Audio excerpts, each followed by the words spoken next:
Welcome to True Heel Heat, the place where we use insider terms because we think we know what the fuck we're talking about, even though we don't. My name's Maxwell Jacob Friedman, and I'm better than you, and you know it.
Oh, hello. It is me, your True Hill Phenom SP3. We are live on the True Hill Heat YouTube, Facebook, and Twitter for another edition of AEWramble episode 46, the Need to Fill 2-hour show. Yes, as always, my co-host came up with the title for this week's show. We are here to review the June 8th, 2022 edition of AEW Dynamite. As always, I am here with the man of 44,000 subscribers. You go to him for your TV and movie reviews and your honest criticisms of Tony Khan, which from everything I've heard from him after the show aired last night, we're going to get a lot of those. He is Jimmy Macram.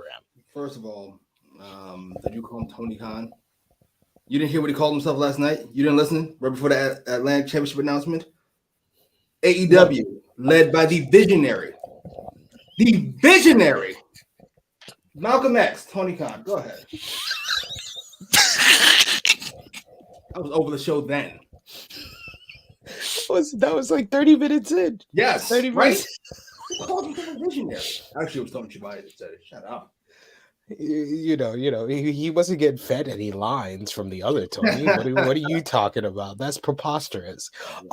And we are here with a very special guest. Don't adjust your screens. That is not Marcus Cash with a brand new hairstyle and a darker tan. He is the three-time baby making champion, co-host of Blunt Impact and NX3. This is Ness. True Hills, what's the deal? Oh man, very, very appreciative and glad to be here with the fellas of AEWramble. And I just had to be live to see Jimmy set the record for disclaimers because it's probably going to happen. I can already see which way it's going to go. But yeah, I've known him to be on the show for a very, very long time, and now that I had the opportunity, I just can't wait to engage. Yes, Ness is one of our bigger supporters of AEWramble, so we're happy to have him on here. Well, at least I am. I don't think Jimmy can be happy about anything today, but I'm glad Jimmy showed up. Sometimes when Jimmy doesn't like the show, I worry if he's gonna show up on the show. But I appreciate his dedication, and I appreciate everyone who appreciates our dedication by showing up for the live stream every Thursday, 1:05 p.m. Eastern time. So remember to drop a thumbs up on this video, share this video with all your wrestling fans, friends, and family on all your favorite social media platforms. If you are new to the True Hill Heat YouTube channel, hit that subscribe button, hit the bell to stay notified for all the great content here. We got plenty of great content throughout the weekend. It is New Japan Pro Wrestling Dominion weekend, and we had some New Japan love on this show as they gear up for Forbidden Door at the end of the month. So you got plenty of great content to enjoy coming up. And on Facebook or Twitter, drop a heart, a like, angry emoji if you feel like Jimmy after last night's episode of AEW Dynamite, and of course share it with your friends. We got a couple of our friends in the live chat, and we always love hearing from you over there. We'll try to highlight as many of your comments as possible, but remember, please send those super chat donations. It helps the channel out so much. Helps helps out all our contributors, and it makes sure that we highlight your comment on screen. We got DM, our regular disclaimer counter. Unfortunately, she says she's not making it live today, so she's calling it now. At least 4 disclaimers. 4? 2 to 3 of which aren't warranted, and a whole lot of FCHK. Aren't warranted? What could not be warranted on this fucking show? What could she had faith in you though. She went really low. She went 4 because of your performance on the the round table review for Double or Nothing and last week's episode of AEWramble. Last week featured CM Punk and MJF covering up for this awful fucking booking. That's what last week was. You can't hit the ball out the park every time at the plate. That's hilarious. Chase Oliver says my prediction is 7 tonight. Okay, so he's going with 7 disclaimers. Romeo says they're gonna break the record. Romeo also did not enjoy last night's episode of AEW Dynamite, so he's predicting that you're gonna break the record today. Annika, very happy to say what? Ness is in the building. Yes, he is. Nice to see you too, fucking turncoat. I'm not here to manage a coup. I'm not trying to overthrow you guys. I just want to be a part of the team. I know, to pull the curtain back. When Ness showed up, Jimmy was like, "Well, you might have a new job on this channel because I don't know if I'm gonna be on this show after this." I'm about done with AEW. I'm over it. This is legit, ladies and gentlemen. And yes, John Pearson saying Malcolm X, Tony Khan. Yes. Same difference. Different day. Negro Buck says we're off to a great start. Wish I could have been on screen for this one. It just hits different. We also got Slam and Sammy Joe says Jimmy probably likes Stokely. Easily the best part of last night. Easily. I didn't even know this motherfucker before fucking last night. Go ahead. He did that promo was hilarious, I will say. Frantic Rose there, what's up, SP3 Jimmy, Ness, and Chad. We also got EBB saying, hey Ness, man, as soon as Cole started talking, I hated it. Don't tease me with Hangman versus Okada and then not give me it. I need that match. Keep Cole away from Hangman. This man beat his ass twice. Well, Hangman doesn't care about Okada. He doesn't care about anything. Lost the AEW title, whatever. There's another one. Don't get Okada. Fuck it. Who cares? I'm only the fucking 6-month champ. Who cares? Fuck it. We're not in the battle royale. These things happen. These things happen, just like this episode of AEWramble is about to happen. But let's get to it. Let's get to the June 8th, 2022 edition of AEW Dynamite from Independence, Missouri. Jimmy, any good things to say about this crowd? Yes, they were quiet when they were supposed to be. Any thoughts, Ness? About the crowd or just the overall shows? The crowd. Yeah, I got it. Anything positive to say? I guess they were active somewhat when they needed to be. I guess. Well, they could have been a little bit more livelier, but why? For what? This battle royal doesn't matter. This main event we know the finish to for what? Okay, so the show kicks off with the Casino Battle Royale to determine who faces Jon Moxley in the main event. Already in the ring was Lance Archer, Daniel Garcia, and Tony Nese, and we see the what happened? Loaded was time. Hey, Daniel Garcia, you like him? Yeah. We see the entrances for Darby Allin and, of course, our boy Eddie Kingston of New York.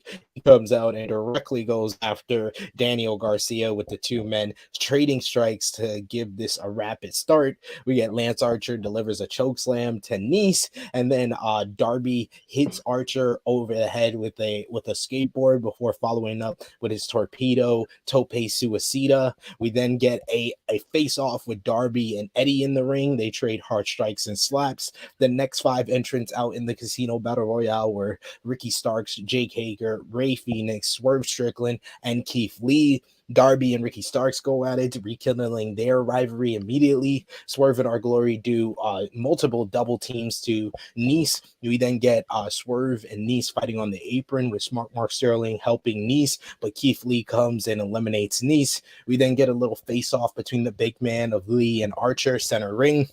Archer almost eliminates Keith, but he holds on to get back in the ring, and Lee catches Archer in a powerbomb position and eliminates him over the top rope.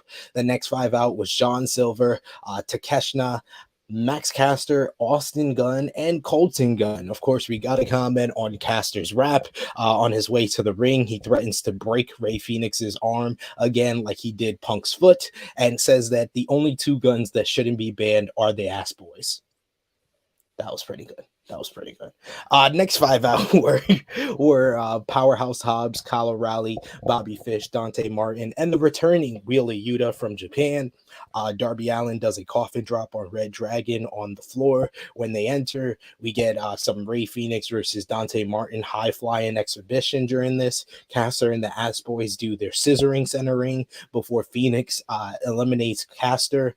Keith Lee delivers the Grizzly Magnum to the Ass Boys, and then Phoenix hits a double team cutter before Lee eliminates both Ass Boys, with Lee laughing at the Gun Club. Swerve joins him, and then he eliminates Keith Lee out of nowhere. This leads to an angry Lee staring a hole in Strickland. The Joker entrant for the Casino Battle Royale was none other than the returning and newly married Andrade El Idolo, Mr. Charlotte Flair was next out. He was the Joker entrant here. Tony Schiavone addresses the fact that Wardlow isn't in the match at this point and says that he will address this later with him. Powerhouse Hobbs eliminates Silver, while Kingston eliminates Garcia. Then Hager eliminates Kingston. With Hager distracted, Wheeler Yuta eliminates Hager. The Jericho Appreciation Society then jump Eddie on the floor. Team Taz eliminates Takeshita. Dante tries to eliminate Starks, but he works with Hobbs to take out Martin as well. Ray Phoenix goes for his rebound sidekick, but Starks evades and doing his signature pose. I love this moment. This was great. Just Ricky Starks being Ricky Starks. Love to see it. We also get Red Dragon and Andrade jump Darby until Swerve makes the save. He fights off the heels, and then they work together to beat down Andrade. But then out of nowhere, Swerve turns on Darby as well and eliminates him. But while Swerve is celebrating that elimination, Andrade comes out of nowhere with a running boot and eliminates Swerve. We then get Andrade celebrating in the ring as he has now created a little bit of an alliance with Red Dragon and Kyle O'Reilly, and they work together towards the end of this match when it breaks down into the final 4, which was Andrade El Idolo, Kyle O'Reilly, Wheeler Yuta, and Ray Phoenix. We get a nice little exchange between Ray Phoenix and Andrade, but eventually he gives them a low blow when he tries for the rolling cutter and eliminates Ray Phoenix. Andrade and Kyle O'Reilly double team Wheeler Yuta, but Wheeler is able to eliminate Andrade. It comes down to Wheeler Yuta and Kyle O'Reilly, and after a little bit of fighting on the apron, it's Kyle O'Reilly with a dragon screw and then a running boot to eliminate Wheeler Yuta, deny the Blackpool Combat Club all final in the main event, and Kyle O'Reilly moves on to win the Casino Battle Royale. At that point, we see at ringside the interim AEW World Championship.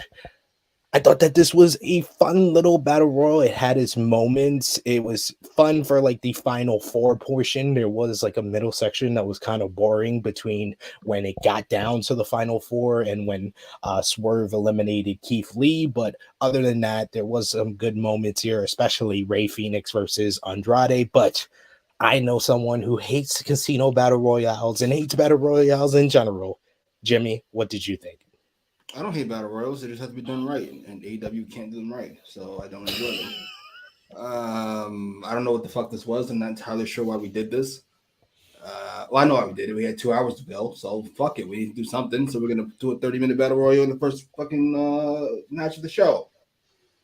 Kyle O'Reilly winning is outrageous. We got to see more racism by Tony Khan. The words and opinions of Jimmy Macram do not necessarily reflect those of True Heel Heat, its viewers, or affiliates.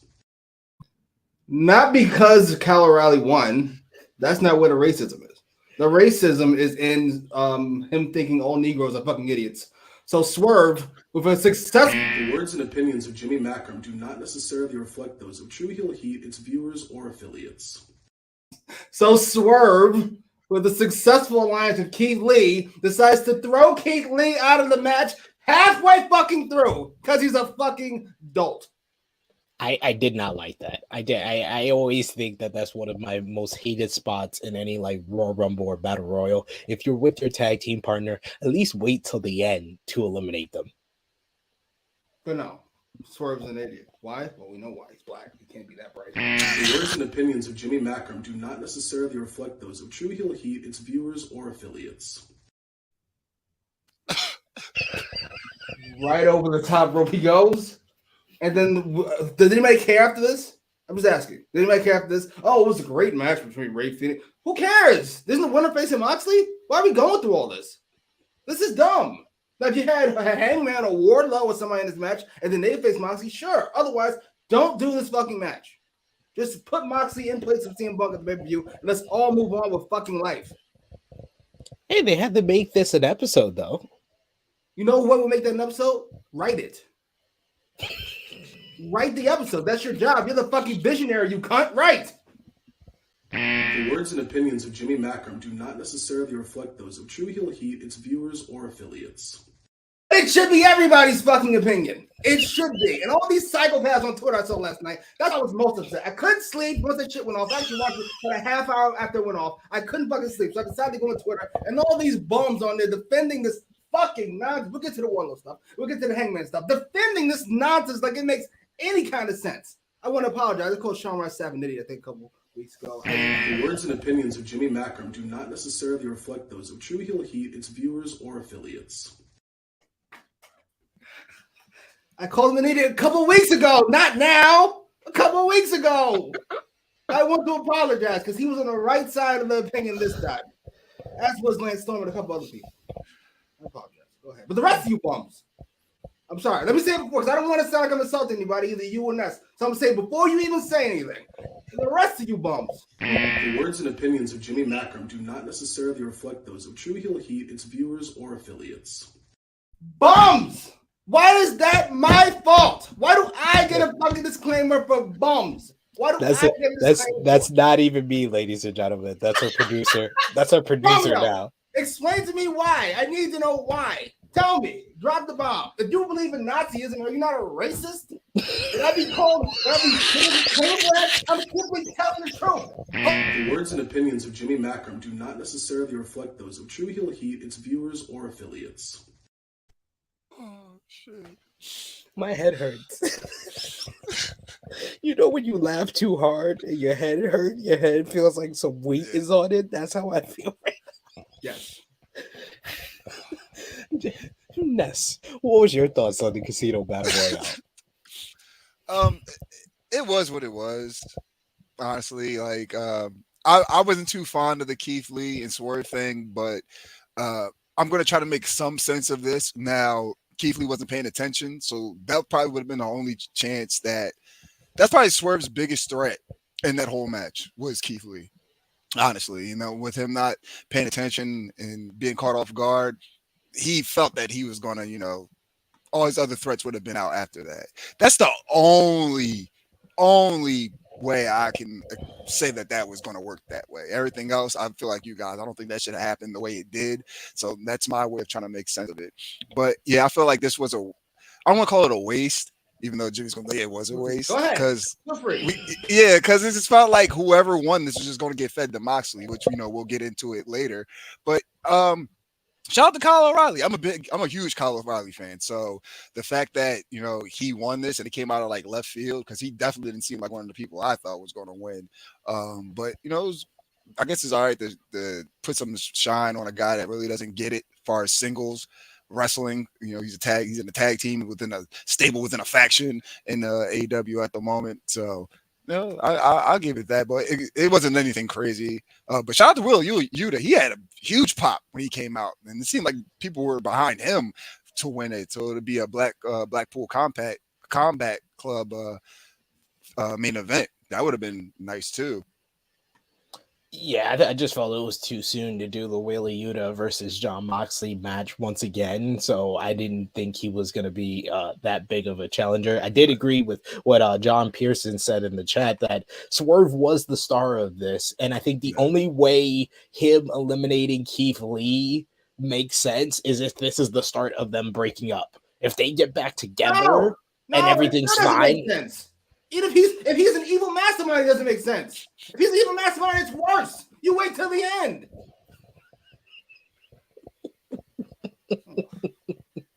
But like Ness said, that might have been his only opening to eliminate Keith Lee. Okay, so how many people were left at this point? It was like 20 people. It was like 15 people in the ring. Let me get rid of my help because I might not be able to eliminate my help later.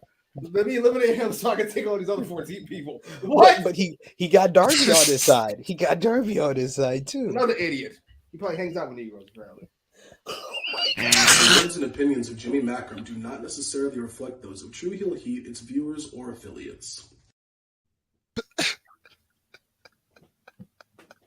We're only on the first match of the show, and I've lost count of how many times he's gotten disclaimer at this point. I've truly lost count already. We have someone in the chat called True Heel Flex Kavana. Love showing up in the middle of a Jimmy rant though. Yes. It's quite amazing when Jimmy is in the flow of things. He is one of a kind for sure. Ninja Mortis said, hate to be in agreement with Jimmy, but Swerve was dumb twice. Didn't like Swerve needs to be championship smart. Well, they're only three-fifths of a man, right? What? They're only three-fifths of a man. The Constitution, they're only three-fifths of a man, so they don't have that brain power. The words and opinions of Jimmy Macram do not necessarily reflect those of True Heel Heat, its viewers, or affiliates. All right, I'm gonna stop. You stop now. Holy shit! Holy shit! He took it back to the Constitution, ladies and gentlemen. Good Buddy says Jimmy read, "Oh my good brother, this show had a lot of bad booking last night." Thank you, sir. There's people in the chat that truly agree with you, that truly like what you're saying here. We got John Pearson who says we're getting over 20 disclaimers at this point. It feels that way. They're against me.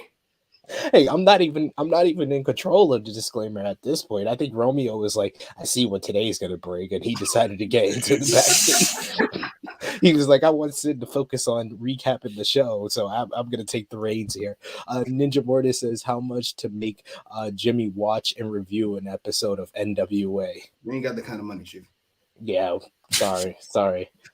We only have enough money to get him here on Thursdays to talk about the show he actually watches. To make him watch a whole one that he doesn't watch, I mean, that's out of hand.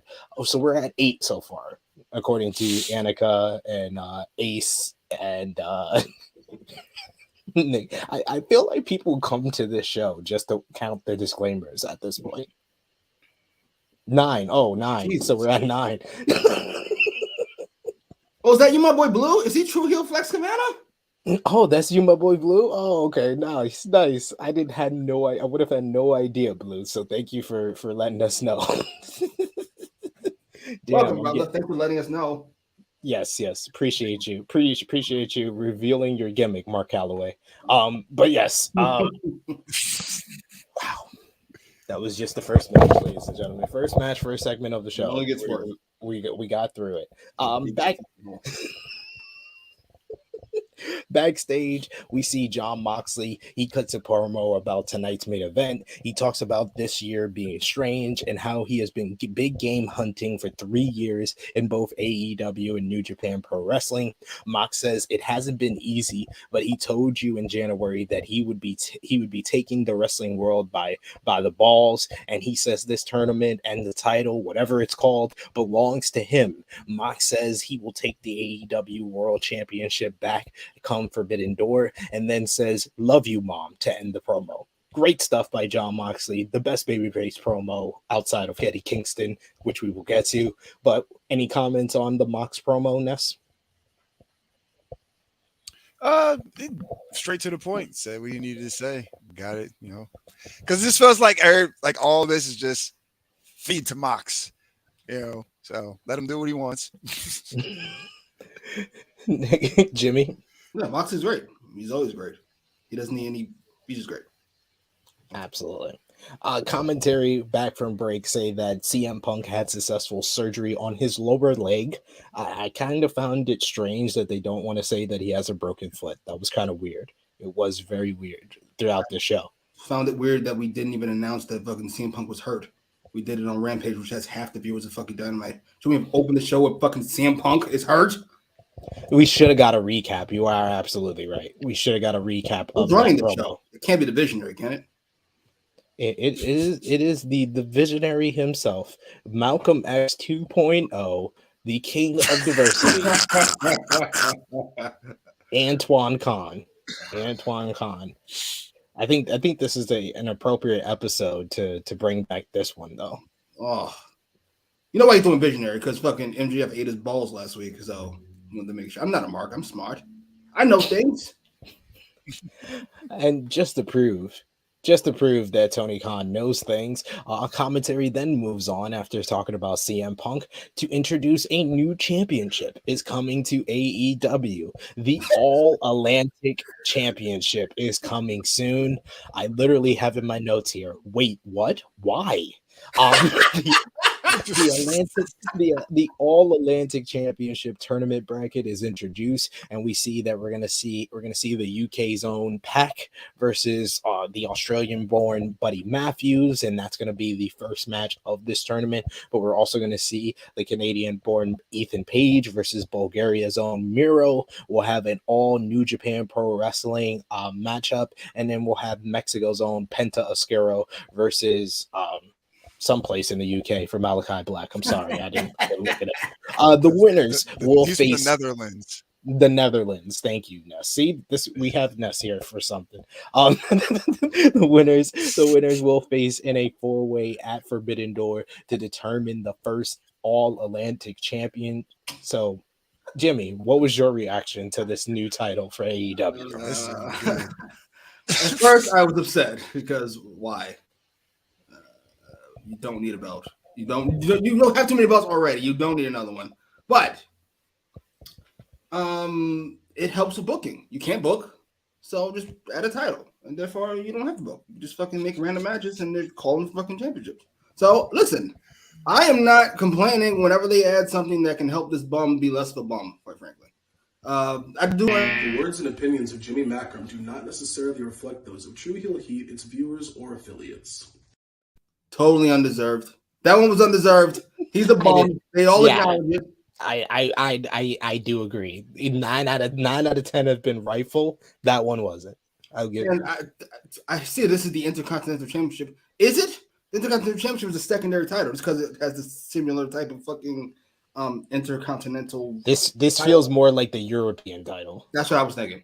Like a tertiary championship. Yeah. We do have a super chat donation here from the Negro Buck Nick Jackson, who's been probably getting more screen time than all three of us. Where the fuck are my trio's titles, Anthony? Tell him why. Now we call him Anthony. Damn. Tell him why Anthony Khan doesn't want to bring the trio's title yet. Say it. Cause I read it. I know you read it. He's waiting for Kenny Omega to come back. Yeah. What? Yeah. What? Yeah. Somebody see, dude. I don't understand. Whatever. Fuck it. Fucking idiot. I swear to God. I've never seen that shit like before. I've never seen. Listen, you guys watch more wrestling than I have in the last 10 years. So you tell me. Dixie Carter, maybe? Oh, shit. There's somebody this bad. Bad is not the right word. Because occasionally he'll throw some shit against the wall that works. Incompetent that ran a wrestling promotion. I mean, Dixie Carter is probably the easiest example, but Eric Bischoff, I mean, he's up there as well as incompetent. He had one good idea and he stole it. Come on. Hey, don't say one good idea. He did whatever. He had did. one all-time great idea that he stole. One of the all-time greatest angles in the history of existence that he stole. That you're a race of being incompetent. You can't be incompetent when you come with NWO. It's impossible. You're ridiculous. Yes, it's an all-time great, but he stole it. All you have to do is be a good thief. You don't have to be competent. Tell me to steal something. Jesus. That mad tape. I mean, he is stealing something with the All Atlantic Championship. He's basically making this into the Attitude Era. He's got the Intercontinental title in the TNT Championship, and he wants to bring in the European Championship. So this idiot says he's not bringing a trios title until fucking Omega comes back. So now we know who the first champs are. Good job, dummy. Yeah. Or at least they're going to be in the finals. Yeah. I think that's where they're going to do the Undisputed Elite versus Elite in the finals. At the very least. We have the AEW Championship. We have the AEW Interim Championship. We have the TNT Championship. We have this nonsense championship. We have the FTW title, which is strictly defended. We have what else? Tag Team Championship. We have the ROH Tag Team Championships. We have ROH the World Championship. We have the Women's World Championship. We have the TBS Championship. Fuck it. Hey, if it helps them book, do what you got to do. Title matches for everybody. You get a title. You get a title. You get a title. You get a title. Oh. I did like this one from Ninja Mortis. True Hill Heat didn't censor Jimmy. Jimmy censored Jimmy. What a heel turn. Everybody seems to either be loving your rants and your anger about this episode or just trolling you about it. We also got a super chat donation here from Chase Oliver, who says the All Atlantic champ title is a funny name. I have been waiting for these takes. Also, Japan is on the Pacific Ocean, not the Atlantic. Sir, don't expect Dummy to fucking read a book ever in his life. His dad is rich, and he fucking coped his way through college or wherever the fuck he was at. So stop it.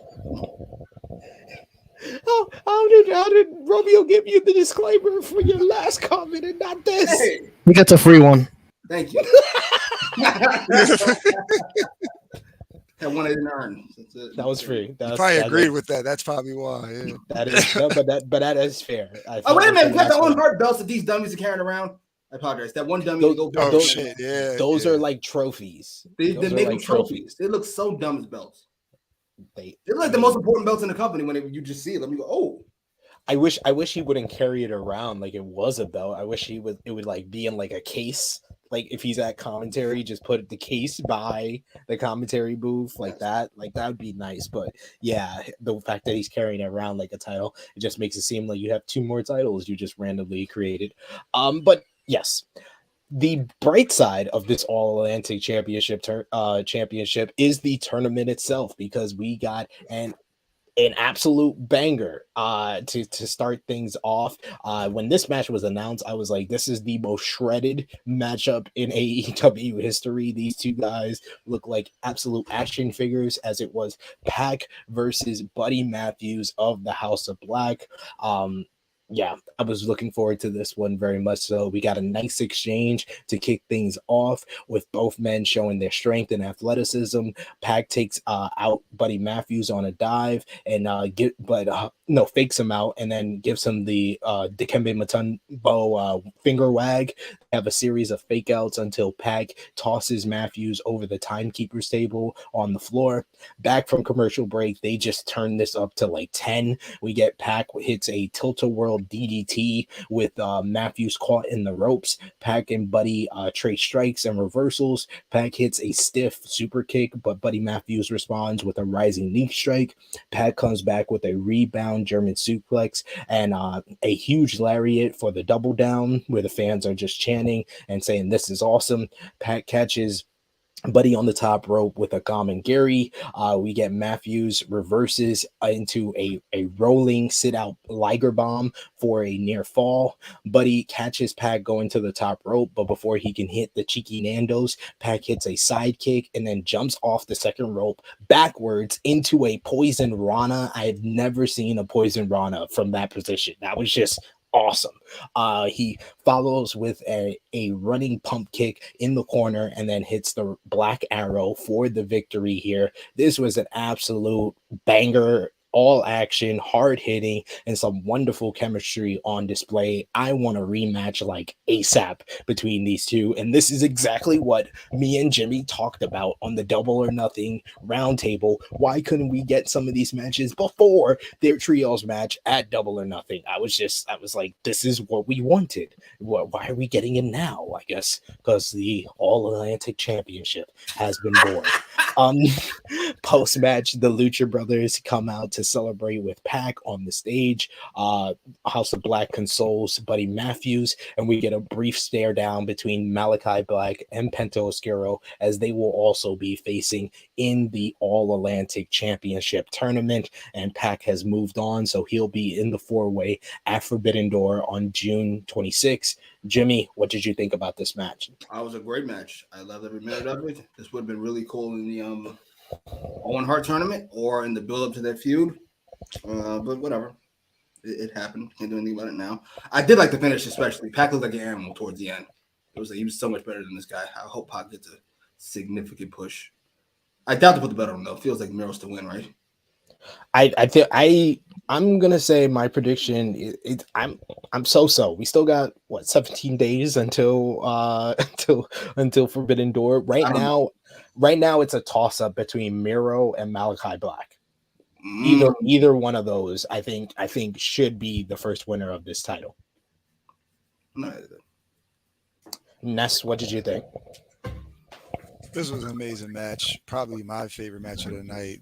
I got like early WCW cruiserweight vibes during this match. These guys went balls to the wall from the start of the match to the end. A big fan of both these guys, especially a huge fan of Pac. Glad that he got the victory, but I don't see him going over who I think was going to win between Malachi Black and Penta. I think Malachi Black is going to take that to continue this little rivalry between the two stables. But still, it was an amazing match. Amazing match. Yes, indeed. And it's, man, Pac just delivers in this building, because this building was where he versed Kenny Omega in the Iron Man match, Jimmy. Yeah. So long ago. Feels like a while ago. So that makes me feel like they AEW probably would reward him for being around so much, but Pac never wants to stay in America, so that probably won't happen with him winning the title. Yeah, I can see that. Fuck it.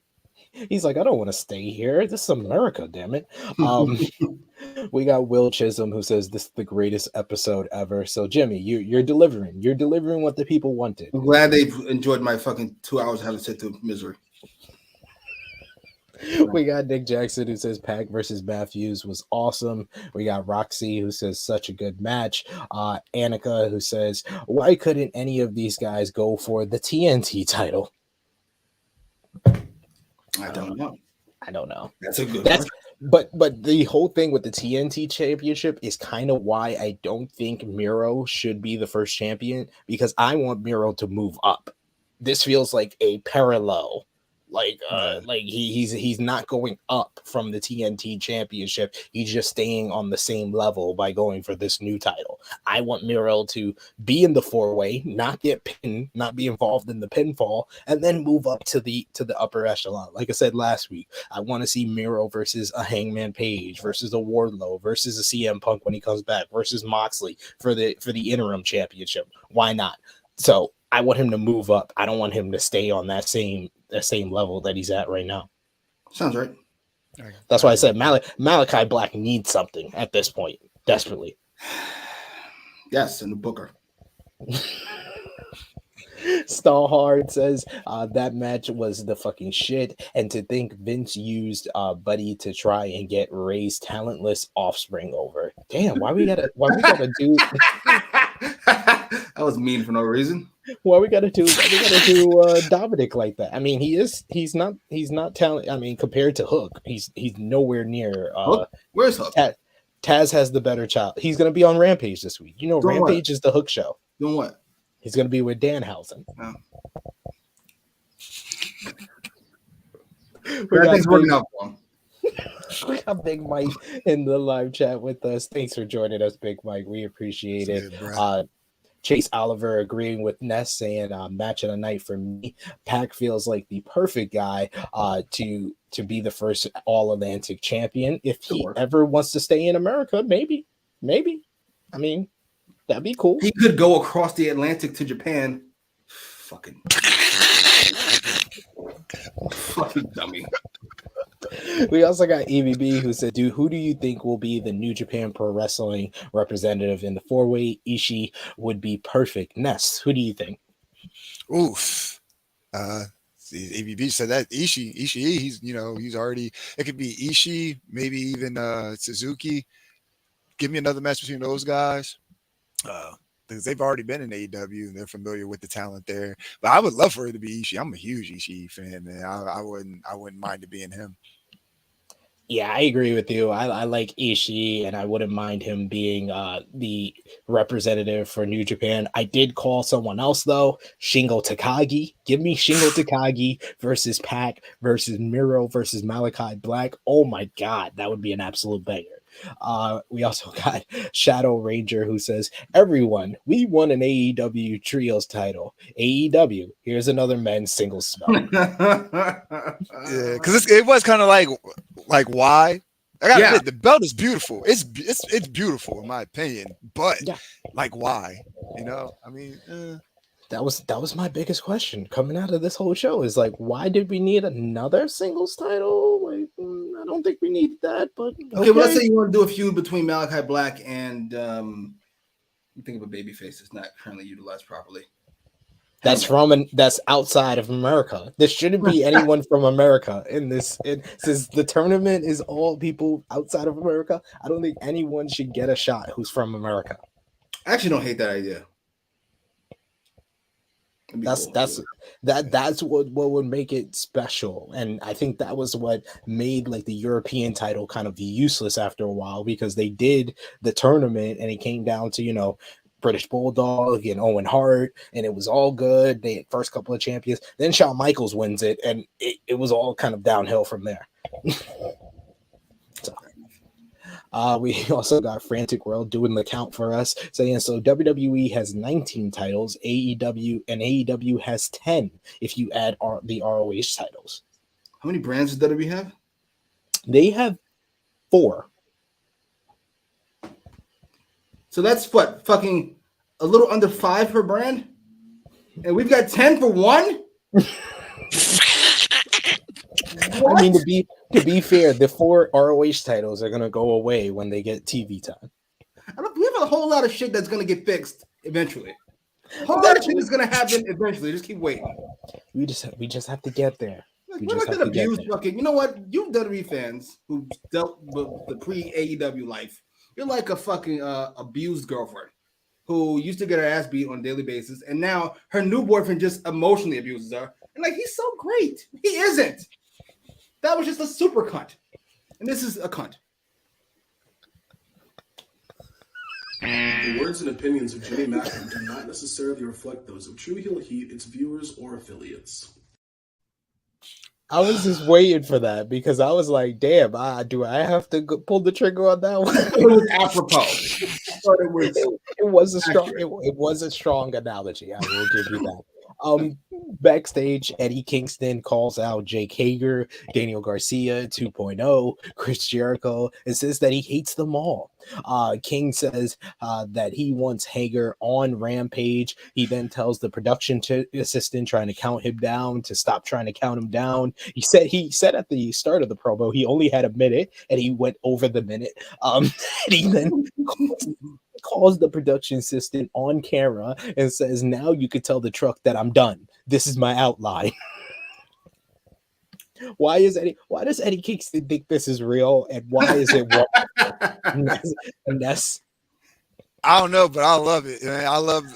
Every time he's on mic, it just feels real as fuck. And I'm just like, don't count me down. Don't you count me down. And I'm like, you better not count that nigga down because he's pissed. So unless you want to get hurt, I think you should just shut the fuck up. And then he brings the guy on camera. Like, yeah, now you can tell them that that's my outline. And I'm like, yo, all right, Eddie, I feel it. I feel the fire. Jimmy. Eddie's great. But I gotta be honest, it's probably my third favorite Count Me Down promo. MJF's last week was great, obviously. And anybody remember Austin's? I think it was on fucking Sunday Night Heat or something. What was that? It was like, "Don't count me down," and he beats the guy up, and he pushes the ladder on him. Was that Shotgun Saturday Yes! or something? Yeah. Yeah. I remember that.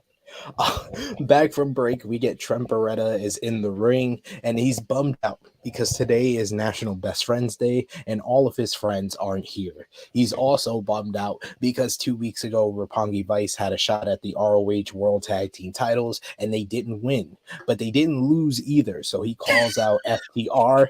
FTR come out to a huge FTR chant, and from the fans, Cash says they are fighting champions, and the fact that they didn't beat Roppongi Vice doesn't sit well with them at all. But they want to prove they are the absolute best. But Dax brings up that Trent's problem should be with the guys that jumped them, Will Ospreay's bitch boys. At this point, the United Empire logo as well as New Japan Pro Wrestling logo appear on the screen, and we start to hear the music of Will Ospreay, and it's none other than the leader of the United Empire, the former IWGP World Heavyweight Champion, Will Ospreay. Ospreay distracts FTR and Trent for Aaron Hanare and Aussie Open of the United Empire to jump all three men in the ring from the crowd. The beatdown ends with Ospreay nailing Trent with the hidden blade, and then Ospreay and the United Empire stand tall. I thought that this was a nice little surprise for United Empire. I was very surprised to see Will Ospreay on the show, but Will Ospreay is one of the top guys in New Japan Pro Wrestling. I don't necessarily agree with him being involved in an ROH World Tag Team title feud. So there was good and there was bad to this, in my opinion. Jimmy, I know you're not too familiar with Will Ospreay. What did you think of this? I'm very familiar with Will Ospreay because once Dragon retired, all you fucking psychopaths had a new best wrestler in the world every other year. Oh, it's Omega. Oh, no, it's fucking Okada. No, it's Omega. No, it's Tanahashi. No, it's Will Ospreay. I'm like, who's Will Ospreay? And then I looked him up, and he's a flippy psychopath like the rest of them.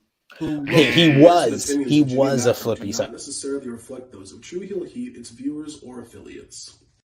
Am I wrong? I looked him up. He was at one point. He was. He did evolve, though. He's evolved. Good. Yes. He evolved into Jake Paul. Look at him. The words and opinions of Jimmy Macram do not necessarily reflect those of True Heel Heat, its viewers, or affiliates. This is gonna upgrade.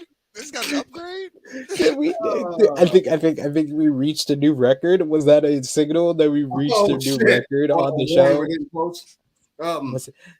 I think you're up to 12. So yeah, you're two more away from your record, Jimmy. All right, I'm be quiet. Be nice the rest of the show. Don't give me a point for this. But only thing I wrote down about this segment, by the way, you can't see it right here. It says, "Why does Trent have a mic?"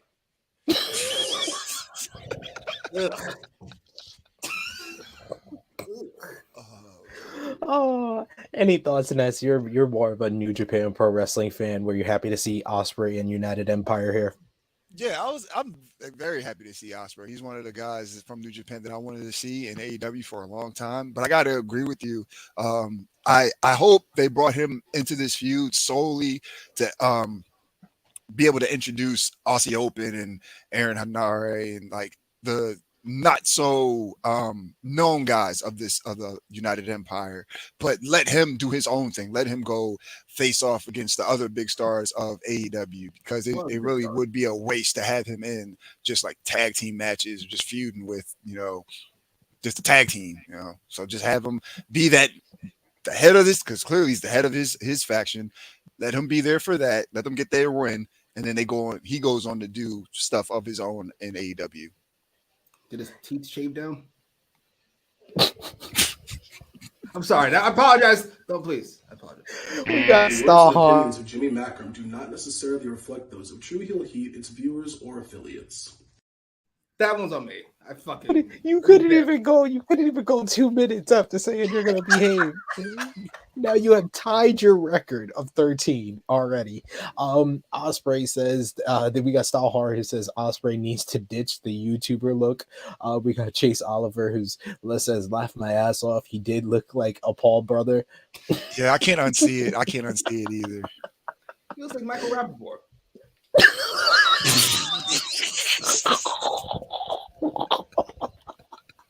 That got me dead. I'm dead. Big Mike says I can't see it. I can't unsee it now. Oh man, that's grand. That's grand. I'm just gonna leave this up for a little while longer. But yes, young Michael Rappaport. Rappaport before he started showing up on Fox Sports Net. Backstage, William Regal asks Kyle O'Reilly if he is ready for tonight's matchup against Jon Moxley. He says over the last couple of years, he's taught, Red Dragon and Adam Cole a lot during their time in WWE together. But he doesn't think that O'Reilly is prepared for what Jon Moxley will do tonight. And has he spoken to his wife and kids? Regal is awesome. Regal says it's going to make him sad to watch Kyle O'Reilly get his head cracked open by Moxley tonight. Kyle O'Reilly talks about every time he steps into the ring, he thinks about his wife and his family, and his recent wins over Jungle Boy, Ray Phoenix, and Darby Allin prove that he's ready for tonight, and he's more than ready. And then Adam Cole says that he has to go join commentary for our next matchup here. What do you think about this promo here from William Regal, who's just an absolute jerk, but it's lovely? Jimmy? That was great. It did make me more excited for the match. We still know who's going to win. But I did like it. It gave me some personality. I felt like almost so bad for O'Reilly the way Regal was pushing it. Ness? Yeah. Just that's what I was gonna say. Just felt like, you guys know, we review NXT. It felt like the good days of NXT. Back when it finally, like, it was always at least good to great episode, and not like 8 months of some bullshit. So that was nice. And Regal's Regal. He always talks that shit. Kyle O'Reilly, he finally, I feel as though he finally got to show a little bit more personality for once, and going on for that main event. It was all good for him. I kind of didn't like how Cole brushed it off. It's like, oh yeah, good, Kyle. Yeah, I gotta go do commentary for this match now. Just like, oh okay, thanks. It was weird. Yeah, it did come off a little bit awkward. I wouldn't say his promo was a little too short, because I didn't need long promos, because there's nothing you could say that would outdo Eddie Kingston and Jon Moxley. I think his promo was the right amount of time, honestly. Yeah. And all he had to say was reassure, no, I earned my spot in here. You guys got to go on this long ass tangent, because you already did what you had to do. You won the match, you won the battle royal. Now you got the main event. Exactly. But then Cole comes out for commentary for Hangman Adam Page versus David Finlay. Hangman Adam Page, this is his first matchup since losing the AEW World Championship at Double or Nothing. Jimmy laughs. Huge pop for Hangman in his first match since losing the gold. Hangman hits a beautiful looking dive on the outside on Finlay, and then drinks some beer from a random young lady who I don't know. I don't know if Hangman's wife's going to be happy about that. However, in the ring, Finlay chop blocks Hangman's left leg to take advantage. During the commercial, Finlay pulls a page out of his dad's book by trapping Paige in the apron curtain and beating him down. She looks so concerned. Like her husband's going to see this. That's why I was like, I'm just going to keep this up. Back from break, Finlay continues his attack until Paige catches him with a fall away slam. He then kips up on the bad wheel and hits a series of lariats in the corner. Finlay hits a European uppercut in the corner, but Paige catches him with another slam that Finlay reverses into a cradle for a 2 count. Finlay goes for a German suplex, but Paige lands on his feet. He catches Finlay with a lariat and then goes to the apron and hits the buckshot lariat for the win. I thought that this was a good match with strong psychology, with Finlay focusing on Paige's knee throughout and Paige having to fight from underneath and fight through the pain to get the win here.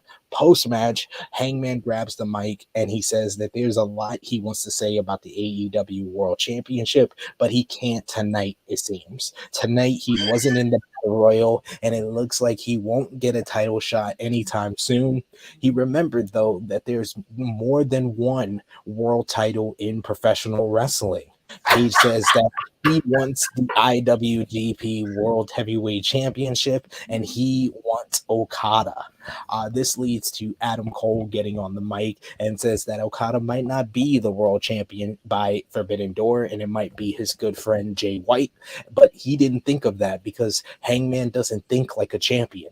Cole says that if anyone should get a shot at the IWGP World Heavyweight Championship, it should be him because he's been on the roll. He won the Owen Hart Foundation Men's Tournament, and he says that he's the new franchise player here in AEW.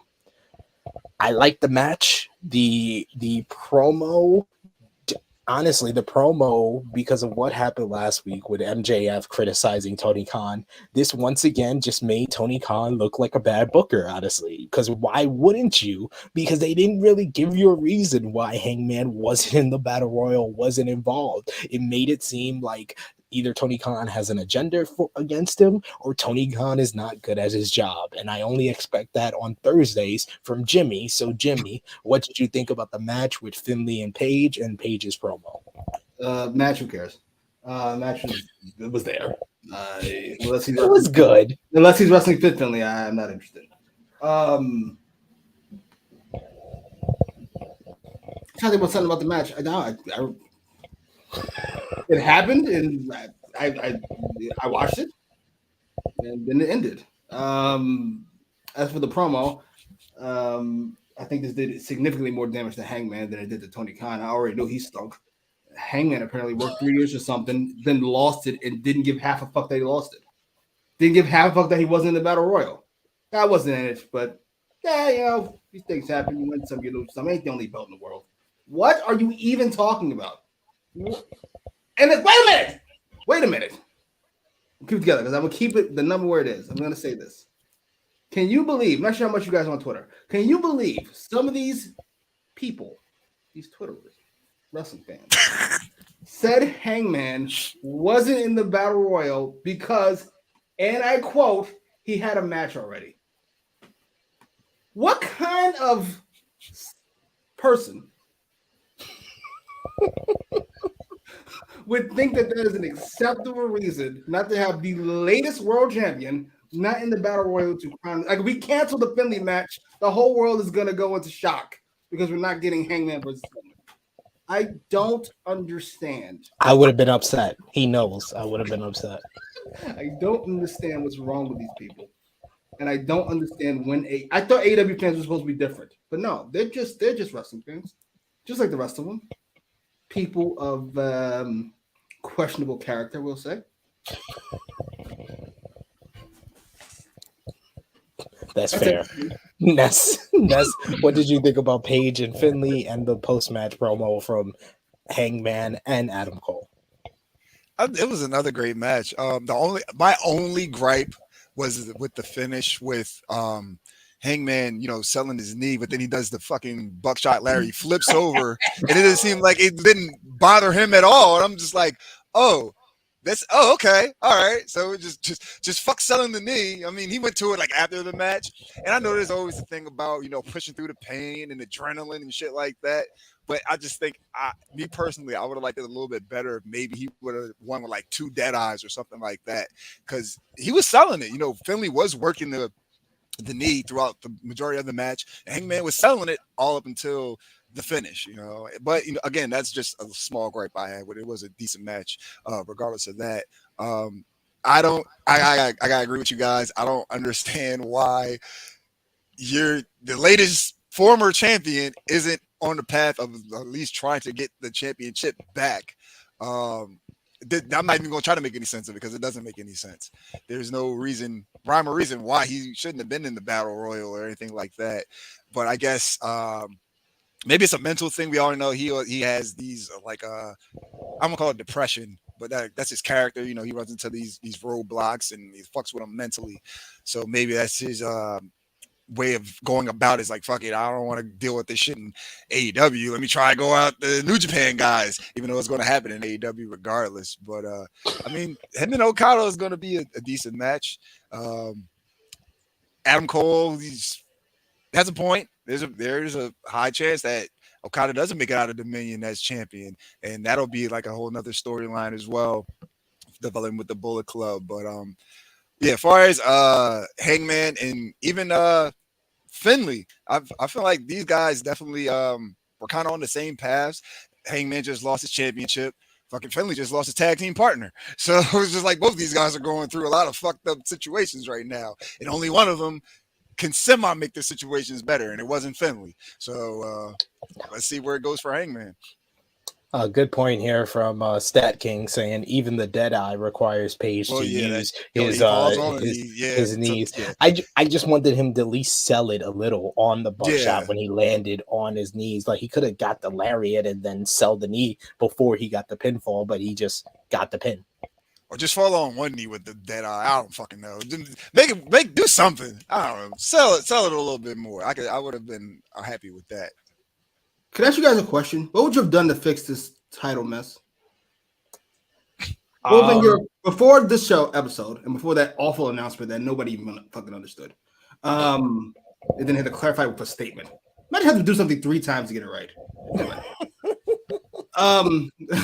What would you have done? What was the move? You said, all right, we need a new champ. Punk's out. We're going to do an interim championship. What's the move immediately? And we want Moxley versus what's-his-face at the pay-per-view. What's the move? Well, the more glaring, because I understood the reasoning behind, Hangman not being in the Battle Royal because you wanted him to get a win before he stakes his claim for the IWGP World Heavyweight Championship. But there needed to be a valid reason why he wasn't in the Battle Royal. If what you're going for right now is you're trying to paint Tony Khan as incompetent or not good at his job, you've done a pretty great job at that between the MJF promo and this promo here. If that's what you're going for, then Jimmy Macram is validated, because not only are they painting Tony Khan as incompetent, they're painting Tony Khan as potentially becoming a full-time character on the show, and I have to find someone else to do these AEWrambles with. But the more glaring omission that they didn't even care to come up with a reason why wasn't the first AEW World Champion involved in any of this? Like, they literally acted until they made the announcement for next week's Road Rager with the hair versus hair with Ortiz. You literally acted like Chris Jericho was just gone this week, and you didn't need to, like, Eddie Kingston reference him, but no one referenced why he wasn't here on this night. That was more glaring for me. Like, I understood you really needed a better reason for Hangman not to be involved in the Battle Royal, but more glaring to me is not even coming up with a reason for Chris Jericho not being in this. At all. Mox has been begging to face Tanahashi for a year. That has nothing to do with me. There's nothing to do with booking. You have to get me there. That's your job. Exactly.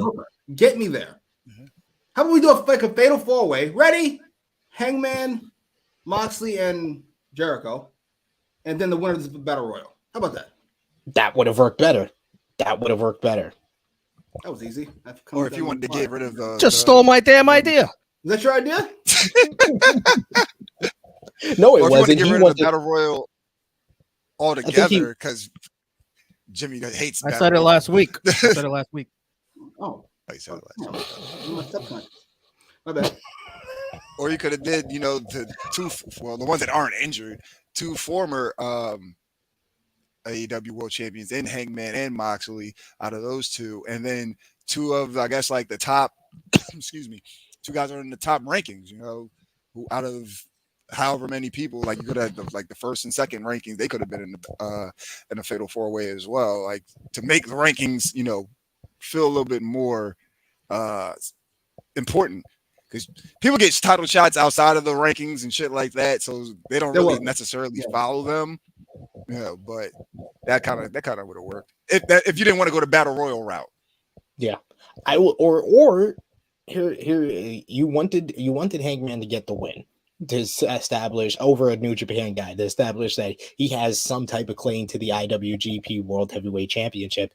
How about he put AEW on the spot and say, you either put me in tonight's main event or I want the IWGP World Heavyweight Championship. That clears it up. that clears it up, and then you don't need anything involving. I thought the only reason why Adam Cole was on commentary was that Switchblade Jay White is going to win at Dominion, and you wanted to, set that up with his best friend in AEW being there. I just wanted Adam Cole to say that. I didn't need Adam Cole to also stake a claim for the IWGP World Heavyweight Championship, because now it sounds like Okada is going to win at Dominion, and it's going to be a three-way with Adam Cole and Hangman Adam Page. And honestly, I was going to throw another curveball, but that would have fucked up probably the storyline they got going on now. I would have put MJF in it. No, why not? No. That they are going in on this like this. I know that's the only reason I didn't say it. Like that's a whole. You don't know shit. He couldn't wait to play that. Romeo couldn't wait to play that. He definitely had it ready. He had it in the. That's part of Hangman. I mean, I'm sorry. That's part of MJF's gripe. Okay, Frantic World. You shouldn't be having to tell me that. They should have said that. They should have said that. Or they should have said that Jericho is on tour. He's more worried about being an entertainer than he is worrying about the interim AEW World Championship. It's so simple. There's simple things that, like Jimmy says, this is where Jimmy has a valid complaint.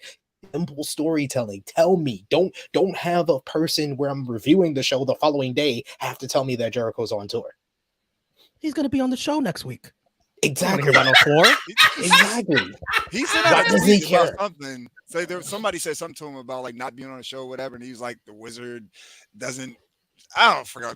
Said some bullshit that Chris Jericho could say, but still, that's if you go outside of, again, that's outside of the show. So if you didn't see this tweet and didn't know anything about it, you wouldn't have no idea. Yes. It's simple things that they could have cleared this up, but one person in charge. Yes, Antoine Khan. Sorry, Antoine. It is what it is.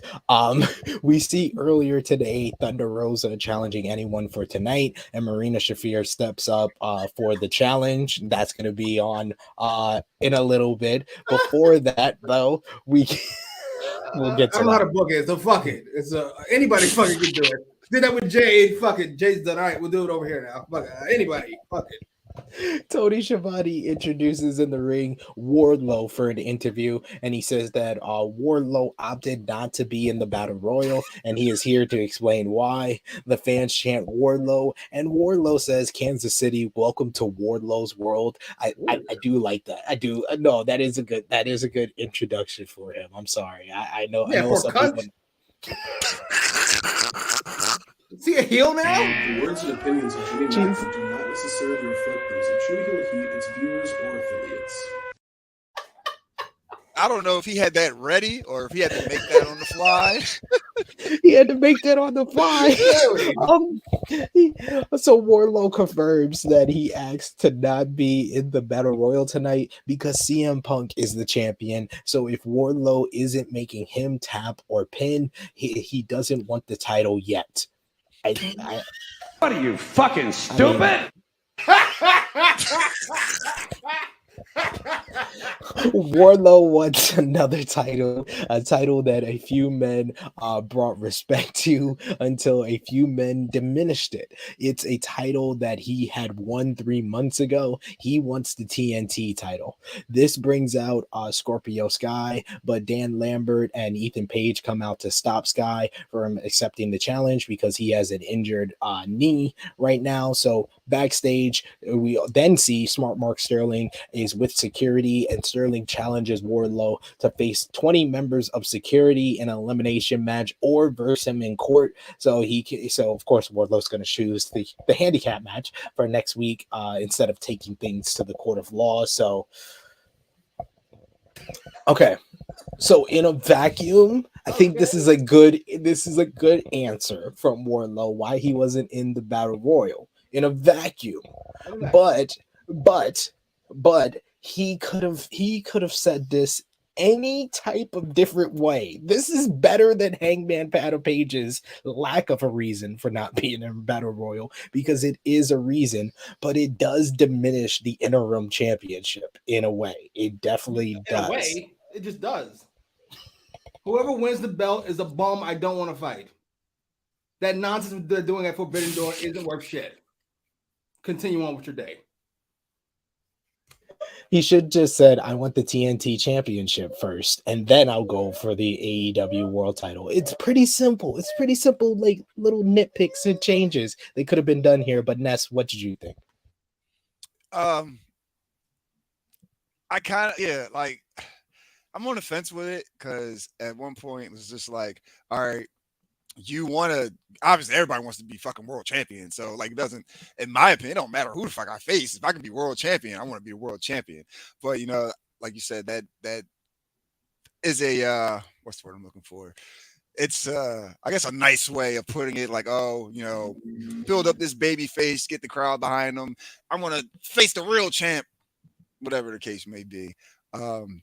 I actually called, I think it was last week on the watch along last week, I had mentioned Wardlow going after the TNT title. So that's happening. That's what I would rather have. I'm glad that they're somewhat pushing it, but at the same time, I don't want to have Scorpio Sky have another short ass reign.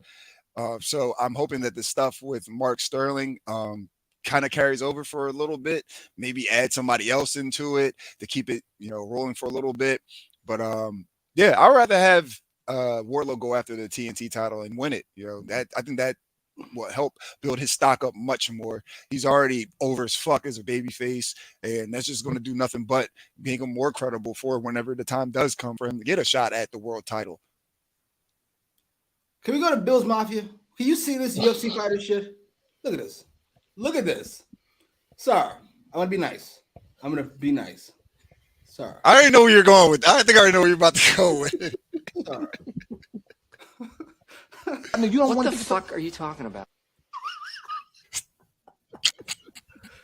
Sir, professional wrestling is scripted.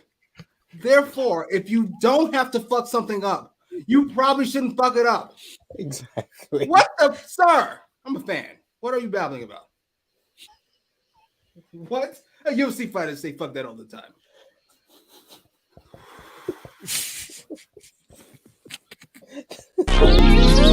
Hey champ, that's really interesting. Next time, keep it to yourself.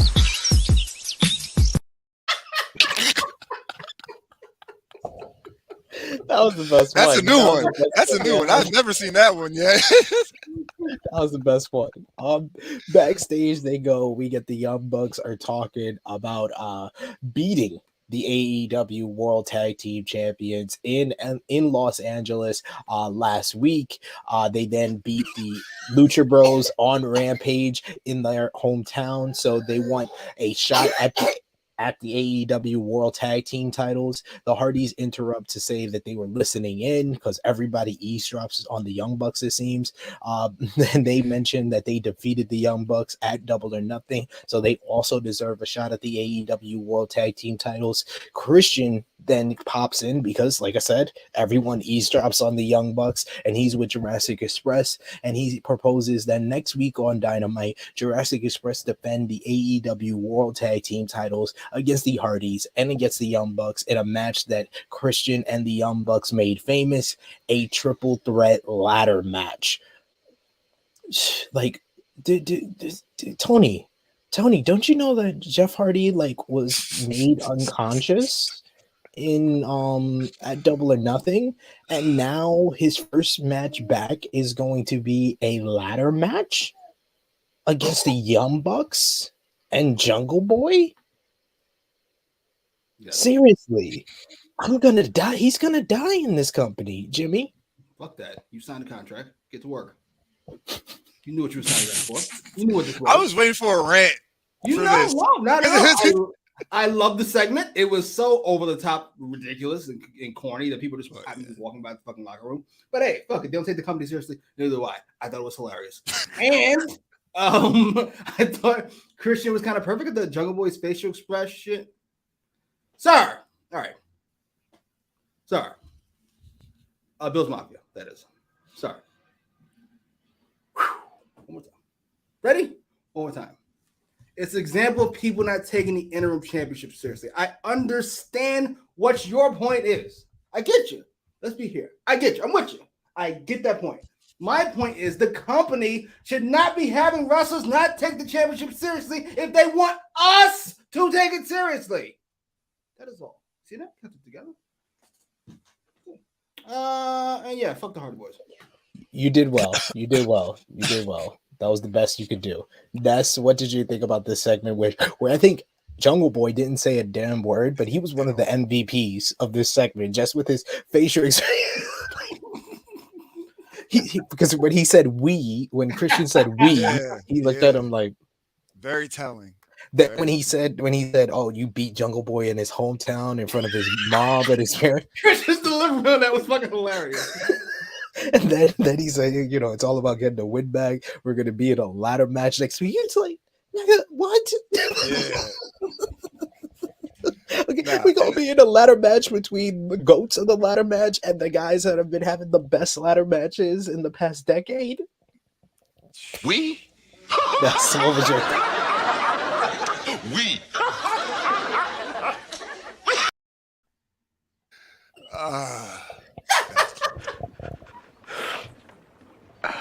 I gotta sit down. I feel like I can't stand. Is that okay, Tony? Did I sit?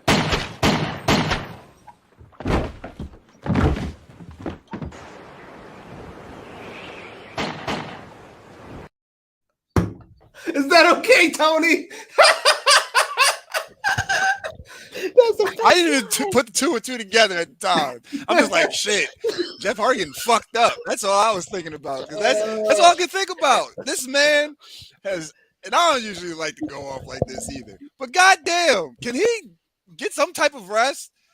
He just had the what was it, the 6-man match with his brother and Sting versus I forgot who they faced. That shit. He has the fucking match at Double or Nothing. Now he's going to be in a fucking triple threat ladder match. It's not good. It's not, especially with everybody getting hurt. Like, and they're like, Matt openly said he was pretty fucked up.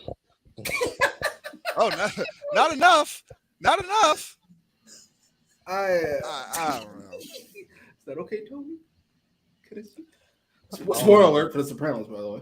Yes. Yes. Negro Buck with a great explanation here. Oh God, we got another clip coming. I said, wake the fuck up. Sleepy time is over, little motherfucker. Let's go. He's having a blast. Romeo just keep adding clips to the back end. What were you gonna say? No, I was gonna say Negro Bug saying this is crazy because I could actually see the Hardys winning next week because Tony Khan, like MJF said, is a fucking mark, and he would have the Hardys win the tag team titles in a ladder match. I can totally see that. And then I guess we get our Hardys FTR match. Probably, or we have the Young Bucks. I don't know. You have the Young Bucks beat the Hardys in a rematch, and that's when they become the 2-time AEW World Tag Team Champions. I'll say this: I'll accept the Hardys winning because as much as I love the Young Bucks, I don't think I need to see another tag team title reign from them right now, and I don't see Jurassic Express winning. On top of the fact that the slight dissension that that we as wrestling fans, coherent wrestling fans, are picking up on between Christian Cage and Jungle Boy, that needs to start moving. I don't need another 6 months of their building tension between these guys. Like, yeah, we're there already. So if this is pretty much going to be Jeff's last run or one of his last runs, I guess let him have a championship title run, the tag team title run. How much did how many years did Jeff sign for? I think I read 3. Is that true? Yeah. He's gonna die 6 months in. Tony Khan can definitely see the writing on the wall. I'm getting all the money out of this cocksucker I can right now. And fuck it. Oh man, we got people in the live chat sounding like Jimmy at the start of this episode saying Stall Hard saying, I swear I'm gonna quit watching if they put the titles on the Hardys, and I've been an AEW supporter since day one. Right? It just feels like the company's going to shit. like they're going through WCW's timeline record time as fast as possible. Fucking nothing, then great, then a bunch of old guys, and then death. Seems like it. And John Pearson saying Jurassic Express title reign just feels unimportant. Yeah, this is like the third three-way they've been in where it's not their feud. Once again, it's not their feud. Next we had Thunder Rosa with the Bucks at that too. Yeah, second one with the Bucks. We had Thunder Rosa defending the AEW Women's World Championship against Marina Shafir. Marina Shafir came out to that awful music once again. I don't know why they don't change it already, but is what it is. Rosa comes out with her Kill Bill attire, which is always a favorite of mine. We get some hard strikes between the two ladies. Rosa hits a short arm lariat and then the Dustin drop down uppercut. And then Marina comes back with a snap suplex. Not really a snap suplex. It was like Thunder Rosa was trying to block it, and Marina Shafir said, "Nah, fuck that." And it was a lot. This was like clunky a lot, but it was more like trying to come across as like grappling and MMA centric. Back from commercial, Rosa makes her comeback with a series of corner drop kicks. Marina Shafir comes back with an over the head suplex. Thunder Rosa hits hard strikes to the ribs and then delivers a DVD for a 2 count. Marina Shafir goes for another suplex, but Rosa reverses into a victory roll to get the win here. It was about 6 minutes at best with a commercial break. And then post-match, after the match, we had Marina Shafir attack Thunder Rosa from behind. She looked for the greedy triangle choke until Toni Storm comes out of nowhere and makes the save, attacking Marina Shafir. She delivers a vicious German suplex to Shafir before Thunder Rosa delivers the Fire Thunder Driver. And then Storm picks up the AEW Women's World title and hands it to Rosa to end the segment. And I was just like, yes, please give me Thunder Rosa versus Toni Storm. That's what I want to see. So if this was the whole goal of this entire segment, then they got me wanting to see what they're going to next here. But Marina Shafir was not the best choice to get Thunder Rosa back on this TV show. Once again, they at least built her up for her last title shot against TBS champion Jade Cargill. Here, it just felt kind of out of nowhere. They didn't feel like they worked very well. I think the match with Jade Cargill was actually better for Marina Shafir. I don't think she's just ready to be on TV in this prime positions. Jimmy? Yes, to all of that. But Thunder Rosa complained about TV time, and Tony Khan said, "Copy. I got you. Take this bum, stupid. Now what?" Sorry, I think she has a nice look about herself. Maria Shafir does, but she needs more work. She needs new music. While I do appreciate the effort to be different in her music, it just doesn't work. Can I be a creep for a second? Do you mind? Go ahead. Be a creep. Toni Storm is built like a comic book hero. Like have you seen her legs? She's got legs like Wonder Woman or some shit. This shit is outrageous. Yeah. And how cool would this segment have been if Toni Storm had won that tournament? Just a thought. Love Goat Baker. That's why I call her Goat Baker. But just a thought. Or at the very least, she lost in the finals and then got the win last week to establish her for this week. No, we need couples from the belt because they're couples. Get it? See, this is why I'm not as down on AEW as some people in the chat or Jimmy here, because it's like little things they get wrong. They're like 1 or 2 moves away from this being better than it was accomplished. They just need to make those little adjustments. But I don't know how many people are on WWE's writing team. I know it's too many. At least it was last time I watched. But I know one person ain't the answer. I know that much. So you need some guys that fucking kind of go through the shit and go, we should add this and add that. Ugh, I hate him so much. Jim Ness, what did you think? I think you guys hit all the points. Match was what it was. It wasn't like bad, but it could have been a little bit better. Commentary did try to pick up on like both of these ladies having like MMA background, so that was probably the direction that the match was trying to go, and why it felt a little bit different from the rest of the actual wrestling that was on the show, instead of just the striking and things like that. But you know, and I'd say outside at first I really wasn't a big fan of Marina Shafir's music, but I do kind of like it somewhat because it is somewhat different. But I'm just used to like either it's like rap or a rock, hip hop. Like, if it's not one of the two, it's just like anything outside of that. Like, oh, this shit is weird because it's different. But I don't know. I'm not crack. Really... Now, so the cocaine's happening. When does that crack come into play for you? What the fuck? How? How did I get that? That's right. That's wrestling. It's either a rap song or it's either rock and roll. You said you like the music. That's why. God damn it. Oh well, I mean, it was all right, man. It was all right for what it was. She has no charisma though. Exactly. That's what the music had no charisma, so it fed her. Put it like that, you know. But, it might work if she was like a supreme badass, but every time we see her, she's because she doesn't exuberant. She's not exuberant. She doesn't have that personality, so the music kind of fits her because it's just there and it's plain, and she's kind of there. And I don't want to say that she's plain, but you know, given a little bit more work, she can beat somebody. But she's just like Sid said, she's not there yet to be on television in the prime spot. But going forward, Toni Storm and Thunder Rosa, that should be a banger. I hope we actually get that and not just teased and give me blue balls for it, because that's a match don't rush it. Like, build Tony up with some wins before you get to it. At the very least, please do that. Please do that, Tony. I'm begging you. Then right after this, of course, we got more women's segment because they have to be in one block of the show. Backstage, Jade Cargill is with Stokely Hathaway and the baddies, and this was one of my favorite parts of the whole entire show. Stokely calls Chris Statlander the big head chick from outer space before making sure with the baddies, and then he calls her Chris Highlander. It says on Friday it will be Chris Statlander versus Red Velvet on Rampage. Oh my God! Just his delivery alone. Who's that big head girl from outer space? He said it like he forgot his line. That shit was so hilarious. And who's that big head girl?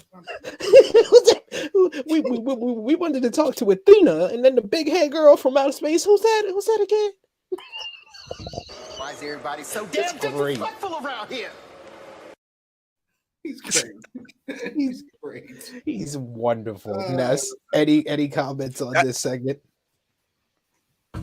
Having him with the baddies. Well, first of all, baddies is just looking marvelous as always. But yeah, I think they're not going to take Red Velvet and Kiera Hogan serious at all. But I think that with Stokely Hathaway, they can at least somewhat make them a little bit more credible, because he's great. Like, you don't put an amazing talker with a bunch of losers. I mean, Jay's not the loser, obviously, but the baddies kind of are. Like, they don't really get that many wins on TV, but you would think that he would just be there to build them up. So I'm hoping they get some type of momentum, some type of push going forward. But I think I love this little collection altogether. It worked. It just works. That's something that he did for him being Tony. They threw at the wall and it actually stuck because it makes sense. Not that you just put all the black people together. No, but he just listened to me. Together. He just listened to me. I called Stokely joining them. Yeah, I must say, Jade, Miro, who else? Go Baker by accident, but fuck it, I'll give it to him. They've been almost flawless. Well, I can't put Go Baker in the category, but he's done a great job of building them from either nothing or a terrible WWE run. I got to give AEW and Tony Khan credit for that at the very least. Jade might be perfection when she's been booked. Absolutely. Like I heard someone like put up on like Twitter, the only woman he cares about or the only one he built up is Britt Baker. I was like, are you missing the Jade Cargill segments? Like, Jade on Twitter don't consider them women. The undefeated Jade Cargill. So how is she not built up for anything? Sorry, sir. The words and opinions of Jimmy Macram do not necessarily reflect those of True Heel Heat, its viewers, or affiliates. I'm fucking sorry. I don't know what the numbers are population-wise in America. Let's say 10% of the country is racist. As far as wrestling fans, it's like 25, 26, something like that. Like, come on now. That is fair. That is fair. I do like this idea for Marina Shafir to be Serena Deeb's muscle by Brooklyn Bleak. That actually would work. Yeah. Ooh. That actually would work. Like Take that. two people that lost to, and then you could put them two together like for the first time against Thunder Rosa and Tony Storm, and that's building up this whole thing a little bit. So 0 personality plus 0 personality still equals 0 personality. I forgot he is deep. She needs a talker too. Give her a talker. Always. What's you call doing? Smart, guy. Yeah, Smart Mark. Yeah, give him Smart Mark. Or losing Jade.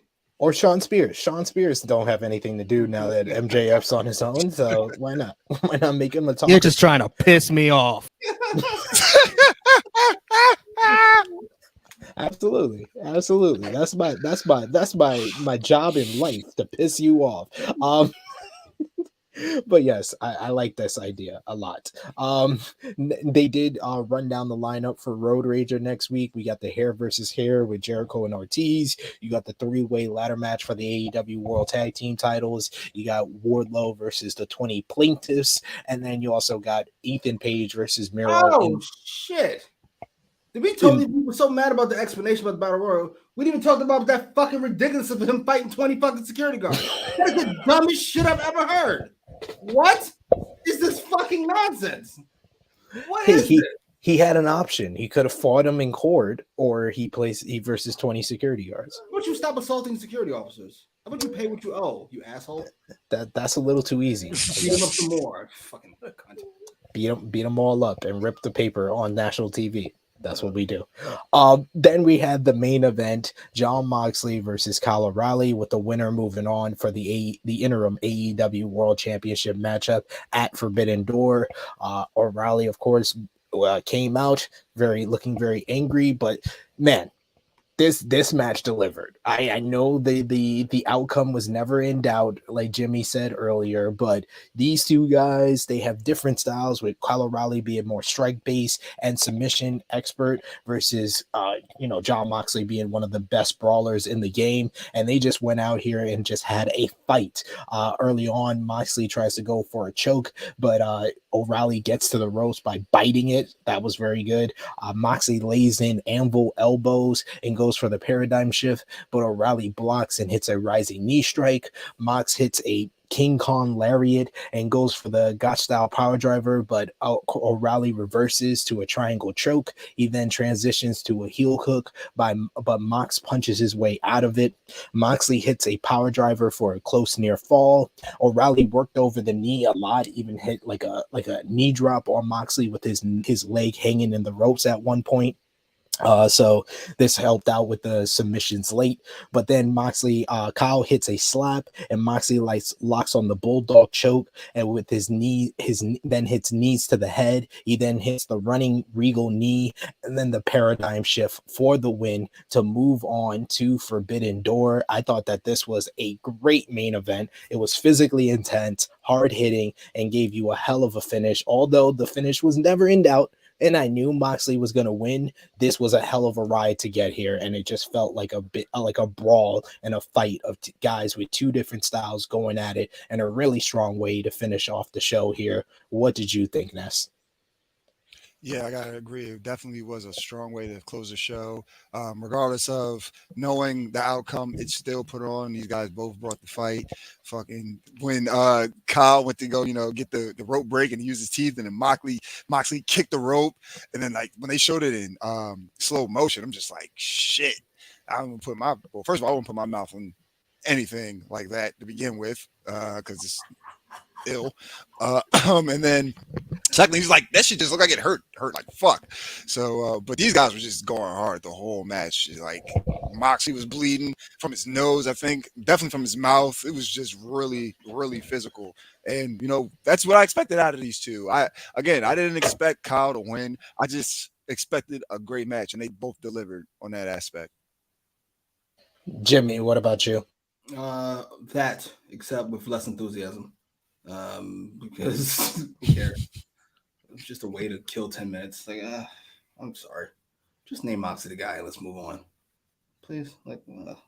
But we got a good match out of it. Yeah, I guess. You know what? I suppose. Fine. You couldn't get into this at just all because you knew the outcome. It's over. We're done. We're done. You did it. I want to give him a pass because you fucking CM Punk getting injured. I mean, how could you expect a 45-year-old man with all the wear and tear on his body to get hurt? How could you possibly know that was a possibility? But you weren't expecting it, and you were fucking whatever. And you're an idiot, and you fucking pressed for time, so you come up with something, and it stunk. But that doesn't mean I have to like it. It's a good match. The Battle Royal was fine. Altogether, it's just nothing. This is 2 hours of nothing. Well, not 2 hours, but like 40, 30 minutes, 50, I think it was 45 minutes.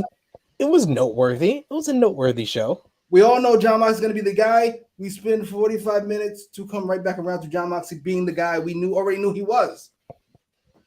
What are we talking about? What's the point of all this?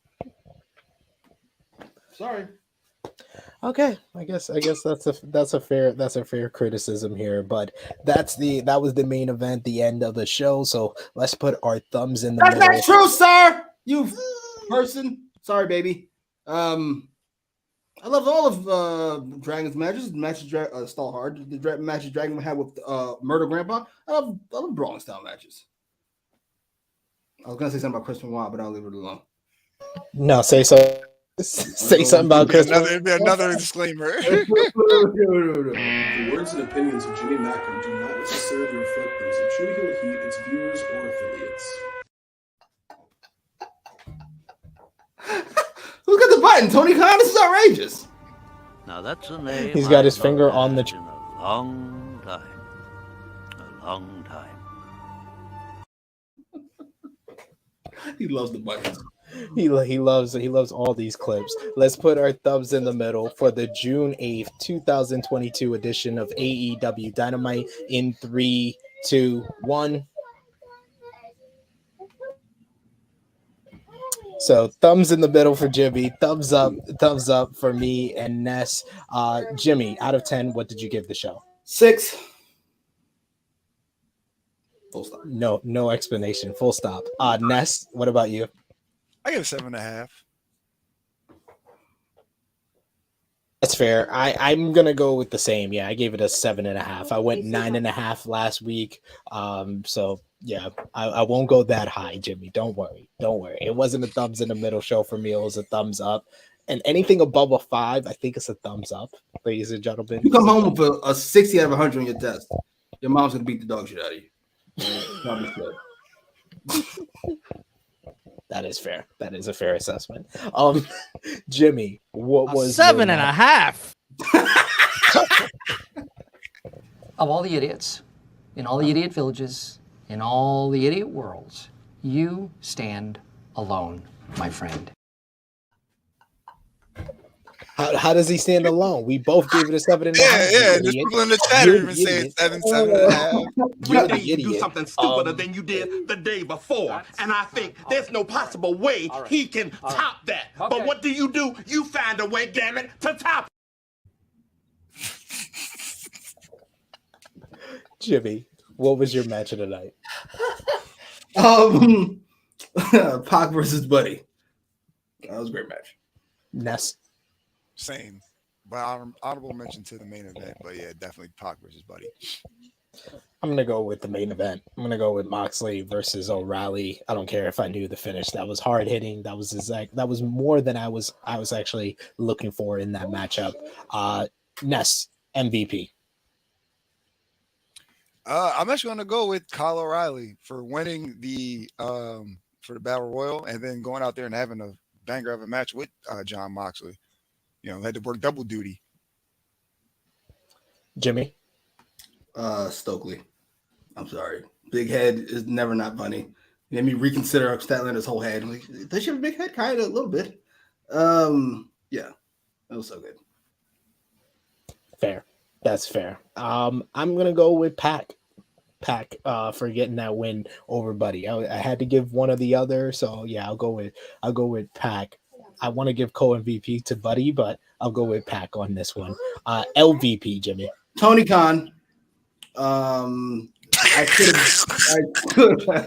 I could have maybe given him a pass if he hadn't called himself a visionary earlier in the show, but you can't be a ball man and a visionary at the same time. Also fair. Oh, wait a minute. And honorable mention the Swerve for being a fucking moron. That's who I was there. That was going to be my LVP, Swerve. You eliminate both your friends, and then you don't win the whole damn thing. So, yeah. Only double cross for nothing. Yeah, I'm going to go with Marina Shafir. Yeah, I'll go with Marina Shafir. She wasn't ready for that spot. Maybe I should go with Tony for giving her that spot, but no, I'll go co-LVP, Tony Khan and Marina Shafir. I'll take it. There you go. But that brings us to a close on AEWramble. Want to thank Ness for being our guest on the show. No. I want to thank Ness for being on the show. Don't you want to hear what the chat gave it? You could, no, let's hear what the chat gave it. No, now you're not gonna hear it. Look it up.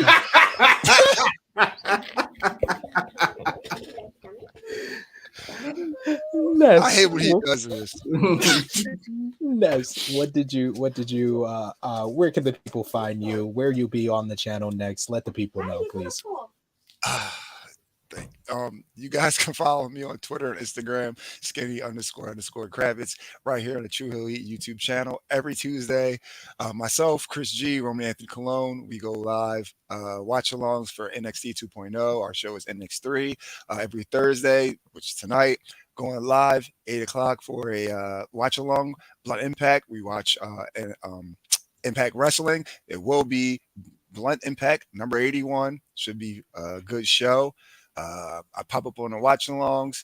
I don't want to say a face, but I'm like a distant cousin on Elite Heat and every other show that I can pop up on. I want to thank you guys again. I wanted to be on this show for a long time, and this was as much fun as I thought it would be, and probably even more. We appreciate you being our guest, sir. Had a good time. Loved your laughing at Jimmy's antics. And of course, Jimmy, please let the people know where they can find you on social media and if you'll be here next week. At Jimmy Macram on Twitter, on Instagram, on YouTube, and somewhere else, but I forget. And I may be here next week. I can't make any promises of any kind. You know what? I'll definitely be here next week. But after that, no promises. Gotta give 2 weeks notice, right? Next week it's gonna be a great show. You might see Jeff Hardy die next week. Oh my God. That would be a new show at the very least. At the very least, you'll see that. And please let the people know where they can find your comic book. JimmyMacram.com, Ascension comic book number 2, available now. Yes, and you could find me on the Twitter machine at TrueHeelSP3. I'll be back on the channel tomorrow, actually, for our New Japan Pro Wrestling Dominion 2022 preview with me and Jay News. Of course, on Sunday, 1 a.m. Eastern Time, Romeo will be here for our New Japan Pro Wrestling Dominion 2022 watch along. I'll probably be joining him for the main event for the last couple of matches on the show.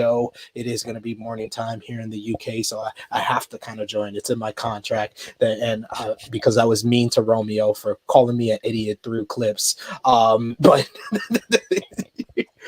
you could also follow the gang on Facebook, Twitter, and Instagram at True Heel Heat. I'll also be here on Saturday at 11:05 a.m. Eastern Time for True Heel Heat 179 with special guest Fightful's own Jeremy Lambert. You can also, we're coming soon with a new YouTube channel, True Heel Heat Sports.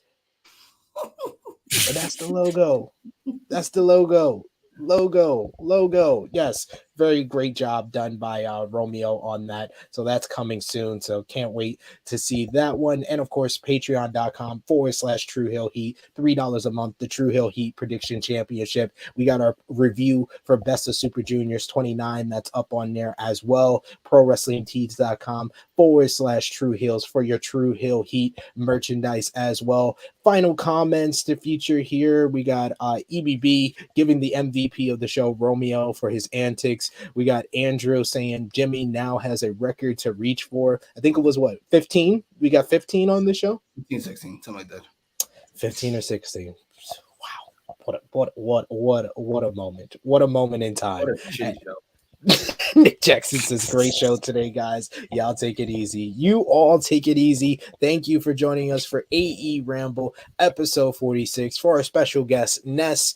For Jimmy, it is me, your True Hill Phenom, SP3. For Romeo in the producer's chair, this has been AEWramble episode 46. The need to fill 2 hours.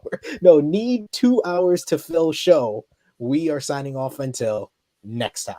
Ospreay looks like such a cunt. He's still on, my bad. The views and opinions of Jimmy Macram do not necessarily reflect